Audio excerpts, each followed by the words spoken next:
So today's talk is all about living your life as an artistic creation. And this intrigues me for a lot of reasons. One, it intrigues me on a quantum physics level where we actually, theoretically, we don't really understand the world, and quantum physics is just a theory like anything. But in theory, we are perpetually creating out of the quantum field. As much as we believe that we're stuck in our whatever our circumstances are, and this is what we're stuck in, we are actually infinite creative beings perpetually renewing out of a quantum field. That means that anything's possible, right? And it's not just physics. Like, spiritual gurus and teachers have been telling us this forever, that anything's possible, that we are infinite beings, but to really take this into our life and say, no, but really, if every one of us here is drawing out of an infinite well of potential, every one of us, not just the popular people or the lucky people or the rich people or the people that were born to that family or the people that didn't have my experiences in my life, but every single one of us has infinite potential. We're all connected to the same quantum field. We are all connected to the same source energy. Right? That's a huge deal. It's a huge shift in our zeitgeist, our paradigm, whatever it is we're living within, whatever it is that forms our belief systems, whatever it is that creates the choices we make every day. To really imagine that, like, it's something to ponder long term. And then the other part of it that really intrigues me about this is that I deeply believe that as human beings, we are capable of so much more than what we're living. I believe that we're not even scratching the surface on what being human is. You know, when we actually imagine these chakras inside of us that we talk all about, you know, the lower chakras we're deeply ingrained in: relationships, life, money, sex, blah, blah, blah. But inside every one of us here, we have these upper chakras. You know, we talk about, oh, this is my crown chakra and it's connected to God, blah, blah, blah. It's like, no, this is my crown chakra, connected, one with the infinite universe. This is my third eye. This is where I can hear guidance from an infinite galaxy of possibilities. Like, this is every one of us. Every one of us is fully divine, experiencing this body, experiencing this world. We haven't tapped that. Do you know what I mean? Like, every so often, maybe we pray for guidance or we have inspiration or we do something, but I believe that because of whatever has gone on over the last, 4,000 years, millennia, we have been living like robots, like trained animals, and we are not even remotely scratching the surface of being human. And that intrigues me a lot. And again, this dovetails with this curious world that is now manifesting in the AI realm. And everyone's like, oh, the AI, it's going to surpass humans and it's going to take over. And it's like, not if we're human, right? If we're nothing more than trained monkeys, yeah, AI is going to surpass us. if we are nothing more than robots that are conditioned to do exactly what we're meant to do and otherwise we have no other program, yeah, AI will surpass us. But I don't think that's what being human is. I think it's so far beyond that. Like, one of my favorite reads was, Thoreau, when he wrote about going to Walden Woods. I don't even remember what the name of the book is. I think it's Walden Woods or something. And his whole thing, and this is like hundreds of years ago, he was like, you guys are crazy. Like, you guys are crazy. Like, we are living in a machine. We are just working for the man. We are literally just working to make money, to give that person money, to give that person money, but we're not living. And that's why he went to the woods. He said, I'll bet what do I really need is so much less. And as soon as I'm not spending 8 hours a day working or 10 hours a day working and then 2 hours recovering from that and whatever other responsibilities I put on my head, maybe then we could start plumbing the depths of what it is to be human. Right? But we have to get this work out of the way, this curious world of work, where, for all intents and purposes, especially today, most of the jobs we do don't even do anything. They just move this from pillar to post and reorganize these people and change this, but nothing's actually created. Buckminster Fuller talked about that at length, that most people get in their car to go to a job that's completely irrelevant, that does absolutely nothing. Like, we live very strange lives. So, and we've been doing it for generations. So it's like so difficult to imagine any other life. So the idea of living our life as art, as a masterpiece that we are creating, this is radical. It's a radical thought. Because we are so deeply trained to say, no, but I can't. Because, well, I don't even know why I can't, but I can't. Because I've got to pay the bills and I've got to take care of the kids and and these are all true things.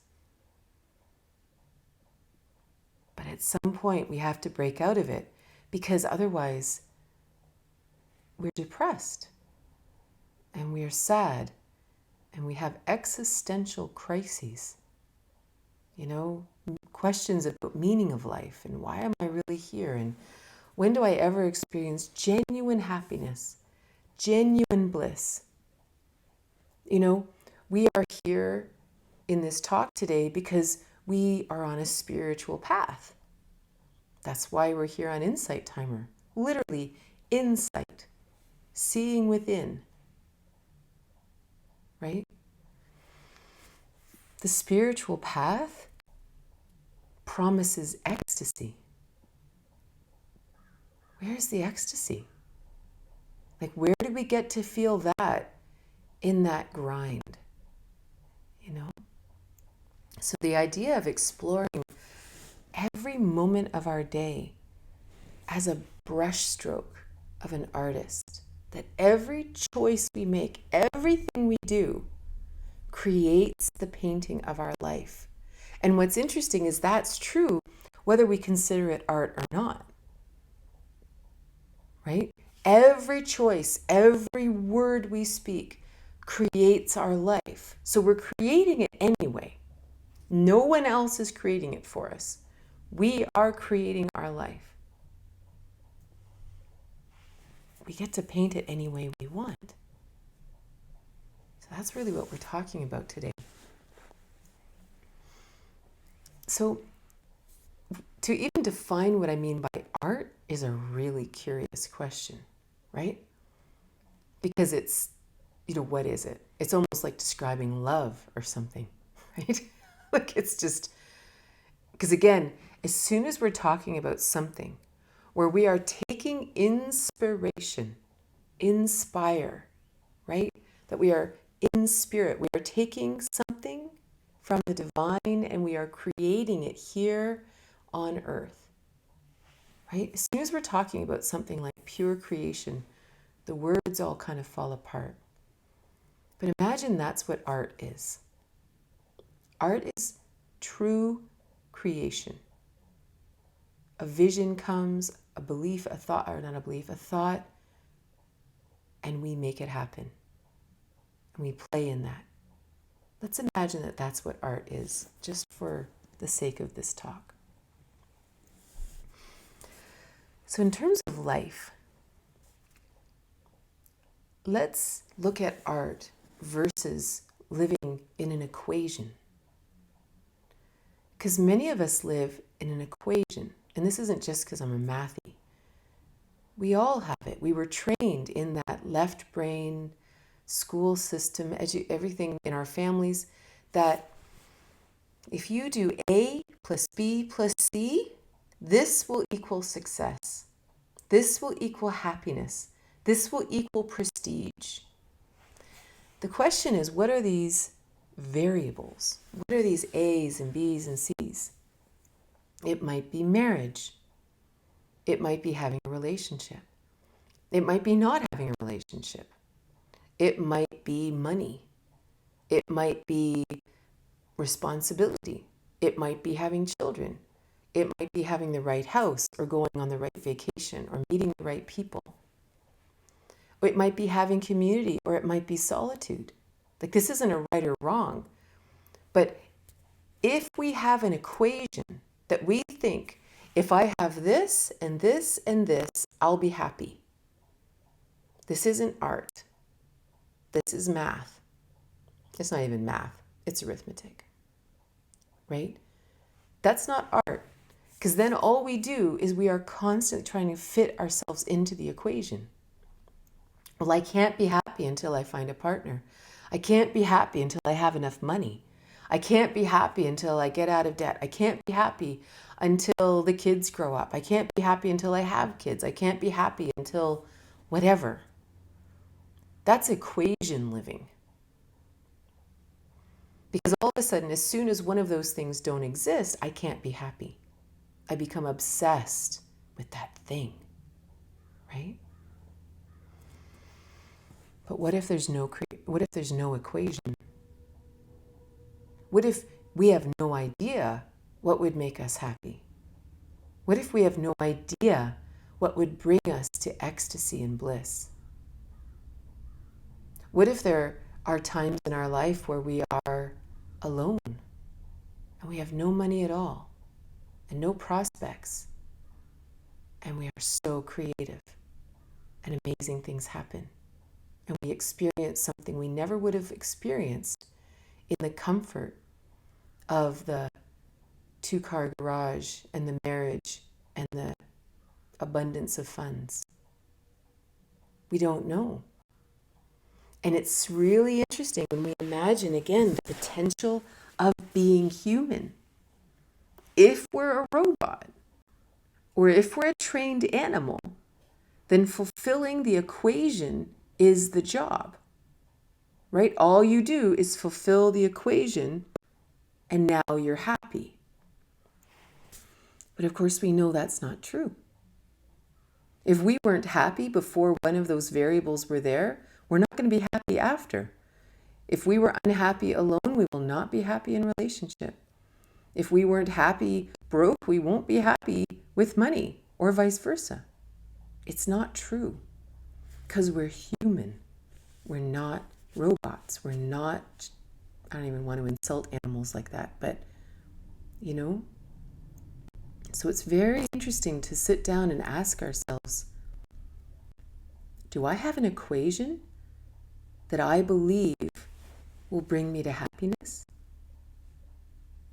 And what would my life be like if there was no equation? And I was just free to create on a blank slate, a blank canvas.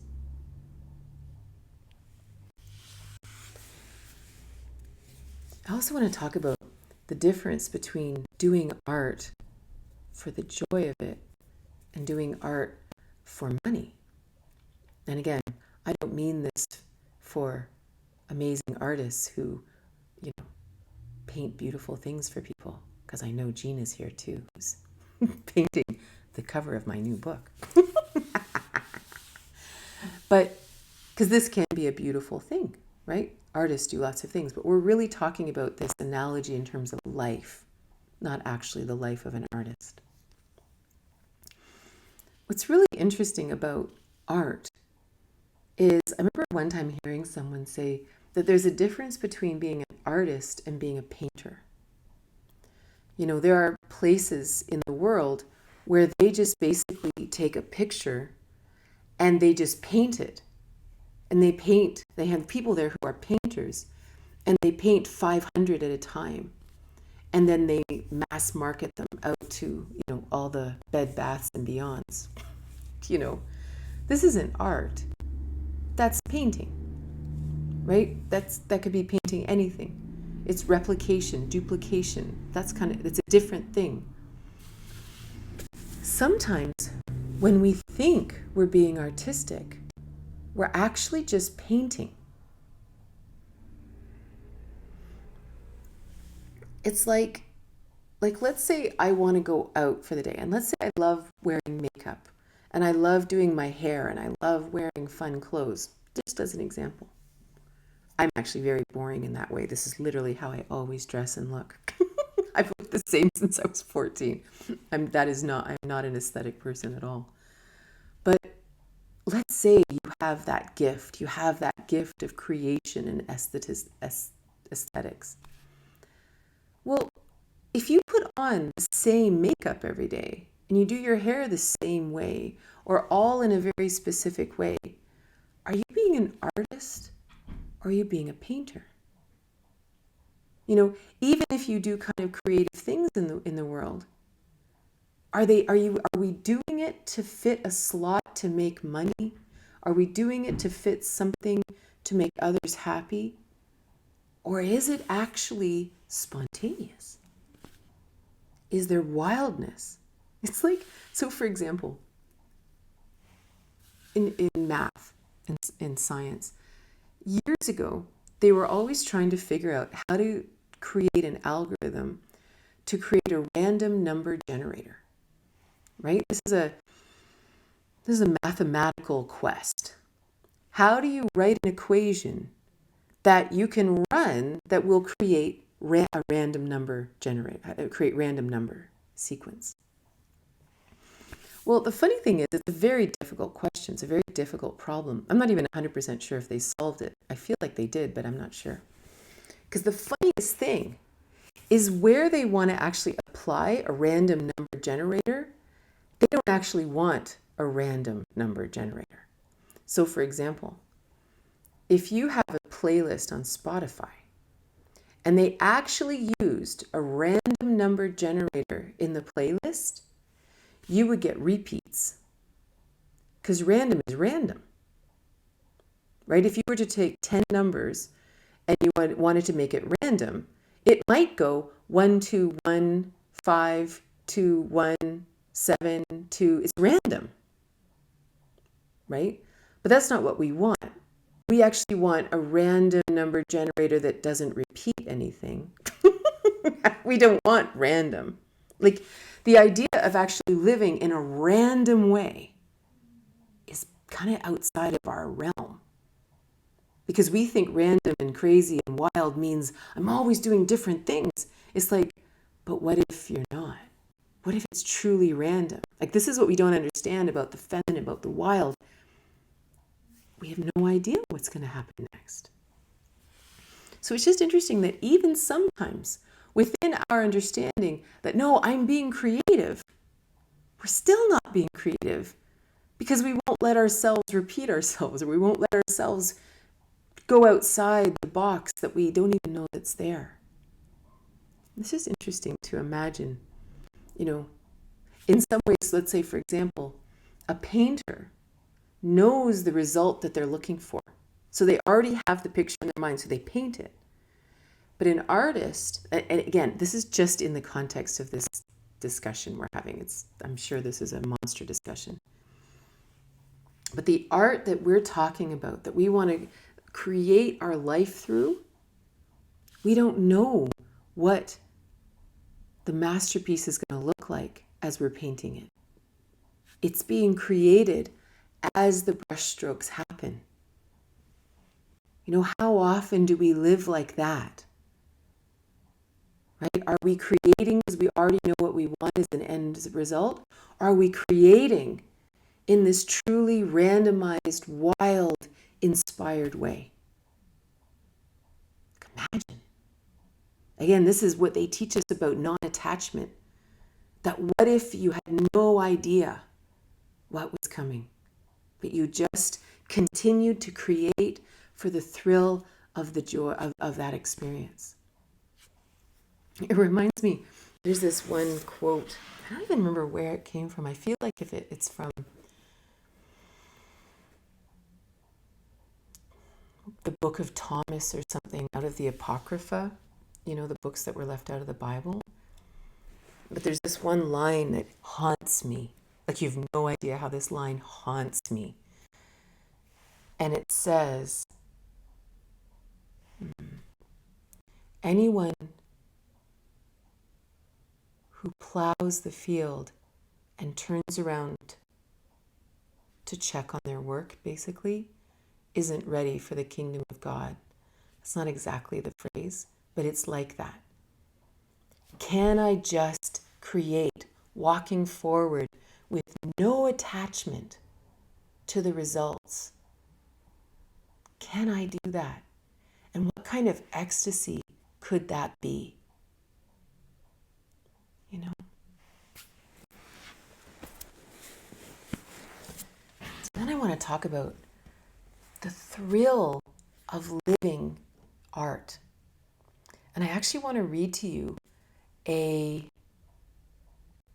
letter that Kurt Vonnegut wrote to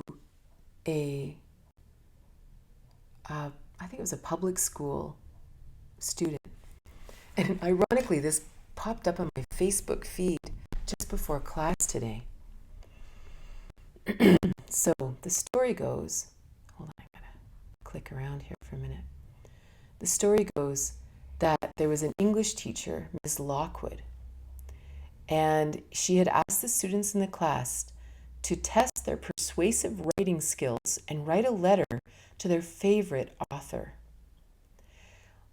They had chosen Kurt Vonnegut, and in this, I'm just going to read this. It says, and it's clear why. There's a formative point in the lives of many when they discover the author of Slaughterhouse-Five, Cat's Cradle, God Bless You, etc. And he helps make his readers kinder, more considerate people. So he actually was the one that responded to the students. And he wrote this letter to the students.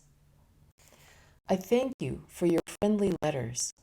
You sure know how to cheer up a really old geezer, 84, in his sunset years. I don't make public appearances anymore because I now resemble nothing so much as an iguana.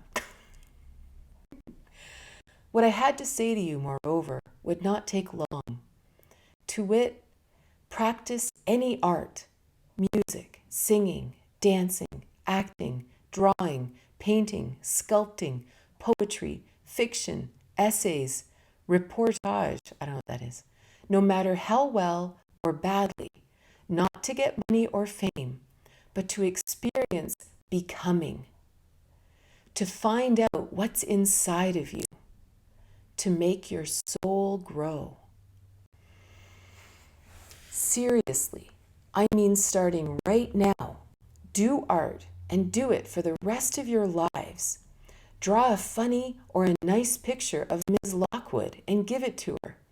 Dance home after school and sing in the shower and on and on. Make a face in your mashed potatoes. Pretend you're Count Dracula. Here's an assignment for tonight, and I hope Ms. Lockwood will flunk you if you don't do it. Write a 6-line poem about anything, but rhymed. Make it as good as you possibly can, but don't tell anybody what you're doing. Don't show it or recite it to anybody, not even your girlfriend or parents or whatever, or Mrs. Lockwood, okay? Tear it up into teeny weeny pieces and discard them into widely separated trash receptacles. You will find that you have already been gloriously rewarded for your poem. You have experienced becoming, learned a lot more about what's inside of you, and you will have made your soul grow. God bless you all.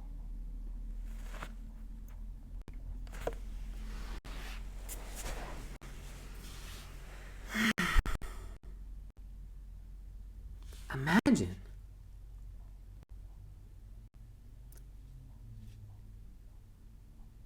Imagine everything we do just for the thrill of becoming, just for the thrill of finding out who we are inside.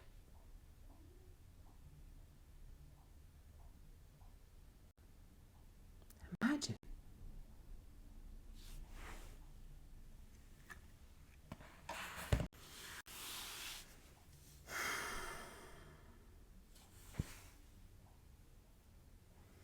Can you imagine living just for the experience? Right? Telling no one. It reminds me of that saying, that when you pray, do it in solitude. Let no one know. Just your experience. Because we do so many things because we're supposed to. And it's like changes everything. So for example, let's take this prayer idea. This saying that you must pray in solitude, or don't let anyone know. Don't do it in the temples.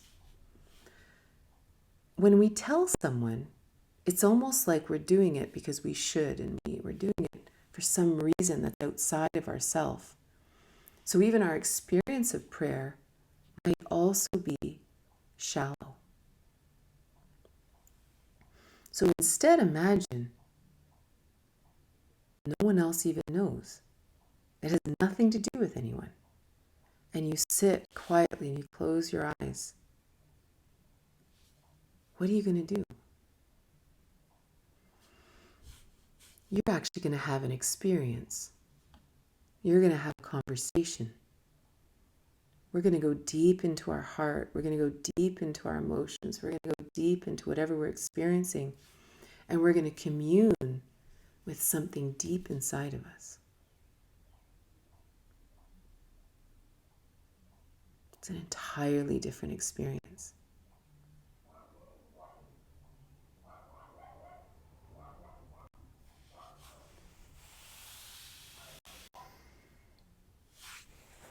So, going forward, the first question we have to ask ourselves is, do you believe that you're allowed to create your own life? And there's no right answer.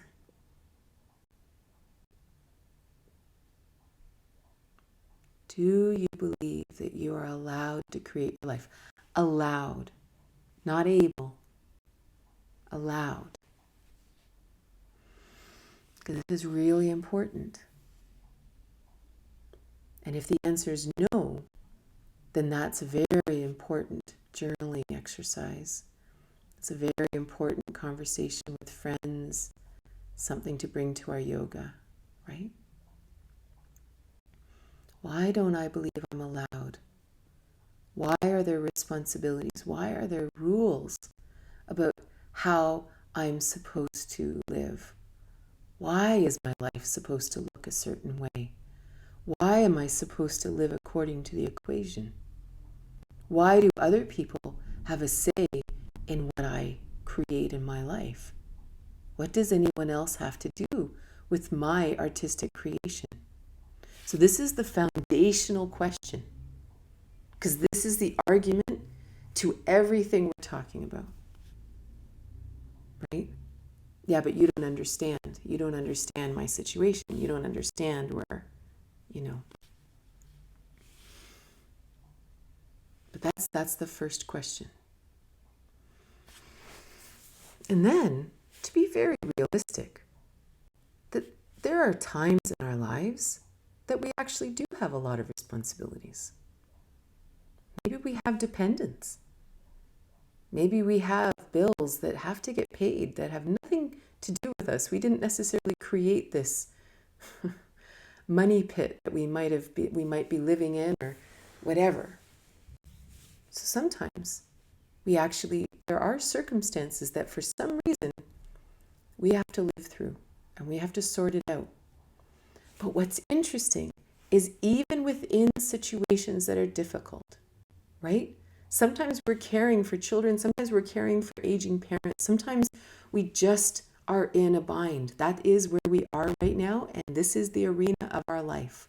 We aren't just going to clear the slate, right?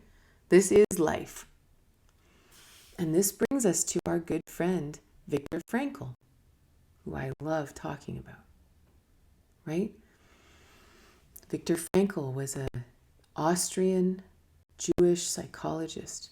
And the point that he's Jewish is important because that he ended up in the concentration camps in the Second World War. And when he was captured and put into the camps, he was writing a thesis about the meaning of life. What brings man meaning? And he wrote a beautiful book called Man's Search for Meaning. I highly recommend it. It's one of the most formative books I've ever read.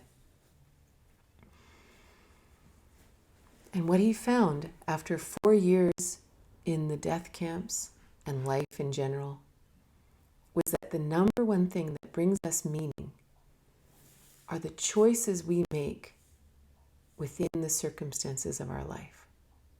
That no matter what the circumstances are, each one of us has a choice as to how we respond to that situation. Always. We don't always have to be sad, because wouldn't it be normal to feel sad here? Wouldn't it be normal to feel angry? Wouldn't it be normal to grieve? Wouldn't it be normal to be happy? These are responses that we get to choose. And our choice might be different than that other person. And that's what he discovered in the concentration camps, was that when everything was taken away from everyone, prestige, family, money, future, freedom, everything, every person acted in a unique way. Every person had a unique experience of one of the most horrific experiences possible.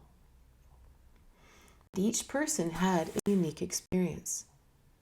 And we all have that freedom, no matter what our situation is. In every moment, we get to pick the colors. We get to pick our response. We get to pick how we paint this. You know?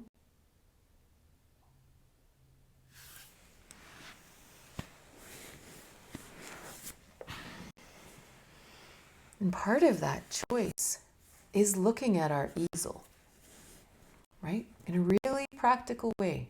If I want to create the masterpiece of my life, and I'm standing in front of my easel, is there anything already on my easel? Is there already marks on it that I have to paint around? Or is it really clear? And this is really interesting. Like, it's really interesting because sometimes it could be something like an addiction or an obsession or a sadness or a trauma. There's something I'm actually moving around. So I'm reading right now this book about Jojen, which is a part of Tibetan Buddhism. And it's really interesting. They talk about that there's different paths of Tibetan Buddhism. And one of them is what they call sutra. They call it the path of renunciation.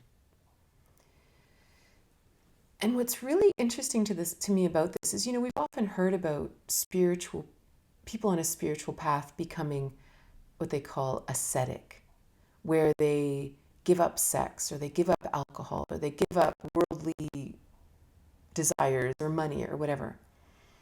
And that never really felt right to me. there was always something weird about it. I mean, plus I have a huge tantric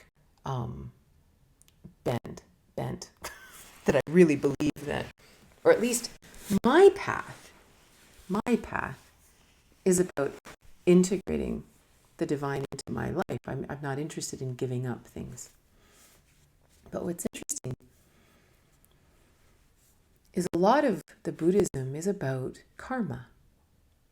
And the idea that we tend to cycle in these endless loops, these endless cycles, returning lifetime after lifetime. And if we don't do something to break the cycle, we're just going to keep coming back, repeating over and over and over again. So the path of renunciation is about breaking that cycle. So you can imagine that there might be something in our life today that we are addicted to. I don't just mean substances. It could be drama. It could be security. It could be success, prestige. And whatever that thing is, our whole life spins around it. And it could be drugs or alcohol or something like that. But everything is determined by that, right? You wonder if we've been doing this a few times, right? Why is my canvas already got the requirement of prestige on it?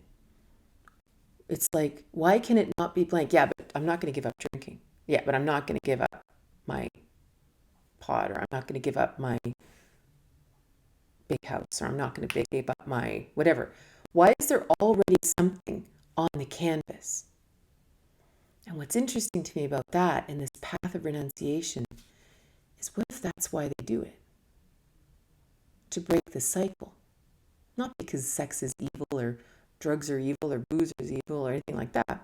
But what if for some people we have to break the cycle? And that's why it was really interesting. They talk about these different paths. And the path of the renunciant is just one path if this is our struggle.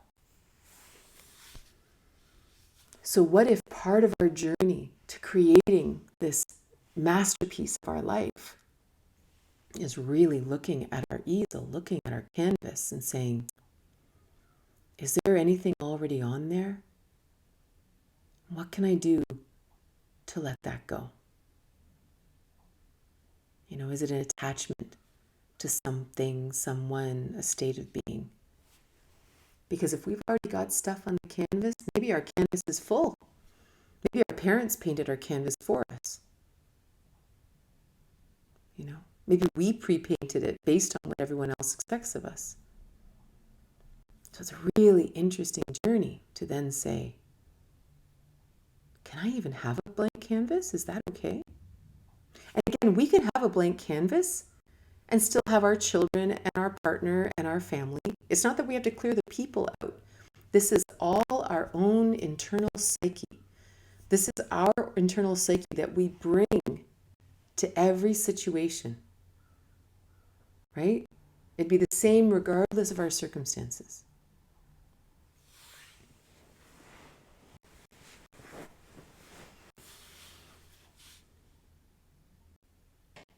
So then imagine you have this beautiful blank canvas. Or maybe you don't yet, but there's corners of it that you can paint on. maybe there's blank spots that we can play in. Then what do we do? And now we're talking about life, right? We're not just talking about painting, we're talking about life. So we've carved out some blank areas. What do? We do what we love. We do what we enjoy. Of course, which then brings us to the question, but I don't know what I enjoy. I don't know what I love to do. Then that's the journey. Because it's a wild thing. When we do something that we really love, we're in bliss. We're in ecstasy. And that's it. That's the whole creation. That's the whole masterpiece, right? It could be you surfing It could be painting. It could be sitting on the couch reading a book with a cup of tea. It could be dancing with your friends. It could be anything, right? The beautiful thing about art is there's no right answer. There's no thing that says, wow, what a beautiful creation. Like, it's not for anyone else. It's only for us. And so the experience of actually living life as a masterpiece, we're the only ones painting, right? It's only up to us. And so you imagine, even in your day to day,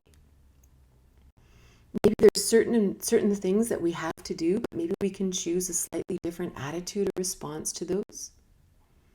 But maybe there's beautiful time that we can actually sit and say, okay, I have an hour. I have 2 hours. If today is my artistic masterpiece, what would I love to do with them? And to actually sit still until the answer comes. Right? We're not going to find it on Netflix. We're not going to find it scrolling social media. To actually allow ourselves to sit, contemplate, meditate, just sit there until something comes to us that we love, and then going and doing it.